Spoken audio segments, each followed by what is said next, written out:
Hola, ¿qué tal? Una cápsula más de ASFER, donde nos dirigimos específicamente a CIOs, a CTOs y en esta ocasión a Chief Security Officers. Tenemos el día de hoy un invitado con una trayectoria muy interesante. No lo digo yo, lo dicen los reconocimientos que ha tenido a lo largo de su carrera. Creo que ya también perdió hasta la cuenta porque tiene entre 5 y 7 reconocimientos en diferentes empresas como uno de los mejores 100 CIOs de México. También en 5 ocasiones ha estado en la lista de nominados con diferentes empresas como las 50 más innovadoras. Él ha estado en empresas de retail donde su manejo del detalle de todo lo que tenía que ver con el tema del abarrote era impresionante. Creo que era la persona que más sabía del mismo negocio. Posteriormente se cambió y se fue a la industria más importante del país que tiene que ver con la industria del turismo. Ahí se dio vuelo haciendo temas que tienen que ver con innovación, poniendo orden en uno de los centros más importantes en el sureste del país, el mejor centro turístico que se puede decir así complejo que haya así armado, por ahí también estuvo. Y ahora da un brinco después de haber estado con uno de los analistas más importantes que es Gartner, uno de los 3, 4 especialistas a nivel mundial en temas que tienen que ver con innovación y con tecnología, y pues sí, porque tiene mucha experiencia y muchísimo conocimiento. Y ahora está en el tema de finanzas, creo que ya con esto ha recorrido todo, solamente le faltaría gobierno. Damas y caballeros, con nosotros José Luis Cisneros. Bienvenido, mi querido José Luis. Hermano del alma. ¿Cómo estás? Fer? Bien, gracias por la invitación. Muy agradecido con tu sitio, con la Universidad de las Américas y un placer estar contigo. Mil gracias. El nombre correcto es el doctor José Luis Cisneros, porque ya hizo su posgrado. Y quisiera empezar, mi querido José Luis, porque hay muchos temas de los cuales hablar contigo. El libro que publicaste, Ciberseguridad para directores generales, empresarios y altos ejecutivos.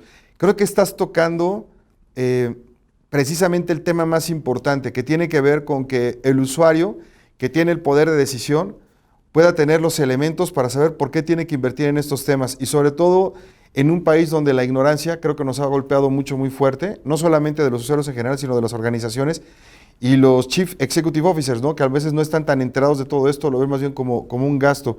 Platícanos, por favor, de tu libro, mi querido José Luis. Claro que sí, Fer. Bueno, buenas tardes a todos. Muchas gracias por la oportunidad de compartir alrededor del libro. Y, en efecto, como dice el maestro Fernando, encontramos un área de oportunidad muy importante en el país. Yo consideraría que en el mundo en general, México es el país que en este momento está siendo más atacado en materia de ciberseguridad. Y por otro lado, encontramos también dolencias en la parte de los procesos.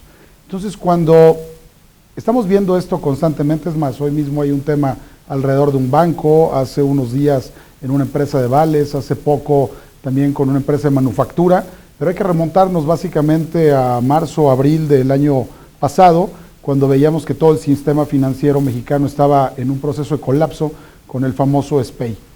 ¿Qué es lo que creo que sucede y qué es lo que los estudios y las conversaciones con líderes como Fernando estamos observando? Es que las altas direcciones, los comités ejecutivos, los dueños, los CEOs, los directores generales o todo este CX label no están tomando conciencia de la problemática a la que nos enfrentamos. De tal manera que cuando uno quiere implementar un proyecto, tiene que hacer una inversión, tiene que identificar y tener claridad de por dónde viene la problemática. Los jefes, los dueños, te dicen, no entiendo. Y entonces es cuando surge la idea de esta obra de decir, bueno, si hoy en día, hablando desde la perspectiva de la industria bursátil, ¿no?, la autoridad te dice que tiene que existir un CISO, un Chief Information Security Officer, que le reporte al director general.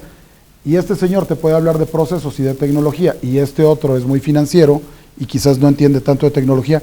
Tenemos que encontrar la manera de explicarles para que esa estrategia y ese conocimiento después lo puedan desplegar en su organización y que se haga lo más importante, que es minimizar el riesgo. Al minimizar el riesgo, pues puedes perder menos dentro de los activos de tu organización y hoy el activo más importante, el dato, la información. De hecho, lo dice tu libro, ¿no?, en la misma portada, cómo minimizar los riesgos cibernéticos en su organización. Suponiendo que nos están viendo ahorita CEOs y te puedes imaginar sobre todo, por ejemplo, de pequeña y medianas empresas y como de grandes, ¿cómo le explicarías por dónde empezar, José Luis? Bueno, lo más importante es que identifiquen que no es un tema exclusivamente de tecnología. Si vamos hacia lo que es la capa de los directores generales, de los altos ejecutivos, pensemos que ustedes tienen una misión, tienen una visión, en concreto tienen una parte estratégica. Y primeramente lo que deben de imaginar es que el tema de su reputación y el tema del control de sus activos es lo más importante. Por lo tanto, tienen que pensar que tienen que hacer una inversión y tienen que tener un pensamiento y un foco perfectamente dirigido a esto. ¿Cuál podría ser la recomendación de un primer paso?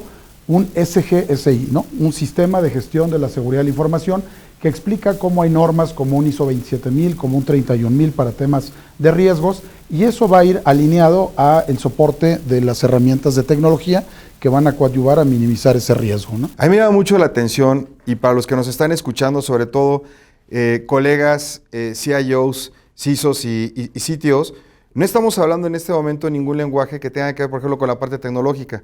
¿No han escuchado ustedes ahorita al doctor Cisneros empezar a hablar de temas que tienen que ver con ransomware, spyware, denegación de servicios? En fin, o sea, está él empleando temas que tienen que ver con metodologías a nivel estándares internacionales, está aplicando el tema que tiene que ver con un lenguaje de negocio, como que ya lo tienes mucho en el firmware, y ese es precisamente yo creo que uno de los temas en los cuales ha fallado el CISO o el CIO o el CTO a la hora de expresar a qué es a lo que nos estamos enfrentando, porque lo expresan en temas técnicos o en temas que tienen que ver exclusivamente la información. Y hay dos palabras que me llaman mucho la atención y quisiera que profundizáramos un poco más en eso, mi querido José Luis. Claro. Uno donde dijo él la palabra riesgo, y el otro el tema que tiene que ver con la parte de los estándares para agarrar y para trabajar. A final de cuentas, yo creo que en finanzas, pues más o menos ustedes ahí tienen una normatividad que tienen que estar cumpliendo, empresas que tienen, por ejemplo, a veces que trabajar con la parte de Sarbanes-Oxley y demás, pero la enorme mayoría no. Entonces, con estas dos cuestiones, alguien se puede estar preguntando, ¿y yo cómo le hago? Si no tengo dinero o tengo que contratar a otra persona, o luego se lo encargan a la persona que se encarga de sistemas, las computadoras, las redes, las impresoras, pues una vez también en Jareta le habla la parte que tiene que ver con esto de seguridad. Y ahora tú decías que México es de los países más atacados a nivel mundial. Entonces, con esas dos palabras, ¿cómo armas la estrategia? ¿Cómo asesorarías tú, digamos, a una compañía suponiendo que ya llegaste y viste cómo están operando y que a lo mejor es de retail o de alguna otra industria que no tiene que ver, por ejemplo, con finanzas? Sí, yo creo que el tema clave es que las organizaciones se pierden en un mundo tan vasto en cuanto a los procesos y en cuanto a las técnicas de ciberseguridad o herramientas que se pueden implementar. ¿Qué quiero decir con esto? Lo más importante es identificar en dónde está ese Pareto, ese 80-20 de tu riesgo de empresa. Esto quiere decir, si tú, por ejemplo, eres una institución financiera, eres una casa de bolsa, y donde tienes mayor nivel de riesgo es en donde está el efectivo, pues hay que ver lo que gira alrededor de esa parte de efectivo. Si eres una empresa de manufactura y tienes, no sé, 200 máquinas, por ejemplo, de extrusión en la parte plástica, o si tienes fabricación, ¿qué pasaría si te paran la planta completamente? ¿Cuánto cuesta eso en términos de dinero? Entonces, el inicio es, haga usted un análisis de riesgo de su empresa y encontrará que hay muchas áreas de oportunidad, pero de ahí, ¿cuál es el 20% en donde, o el 20, el 25, el 15, el 30, donde más dinero podemos perder si nos roban, si nos secuestran, en un tema como mencionabas, el del ransomware, o en un momento determinado si hace que toda la planta se pare? Y luego eso cómo impacta en un market share, ¿no? En un tema reputacional. Yo quiero ver que a lo mejor una página web pareciera ser muy simple, pero imagínate una institución que de repente entras y te dicen, esta página de internet ha sido violada. Pues lo primero que dices es, si yo tengo mi dinero de ahí, mejor lo tomo y me lo llevo a otro lado. Claro, tu reputación, adiós. Primera de 3 partes de nuestra entrevista con nuestro invitado de lujo, el doctor José Luis Cisneros. Por favor, regresa para la segunda, no hay que dejarlos picados, mi querido José Luis. Desde luego, mi querido Fer, cuando tú quieras, aquí en tu casa, Lautlab, por cierto, casa de mi hijo, también ingeniero titulado aquí de esta gran universidad. Muchas gracias, desde luego que sí. Hecho, nos vemos para la que sigue. Gracias.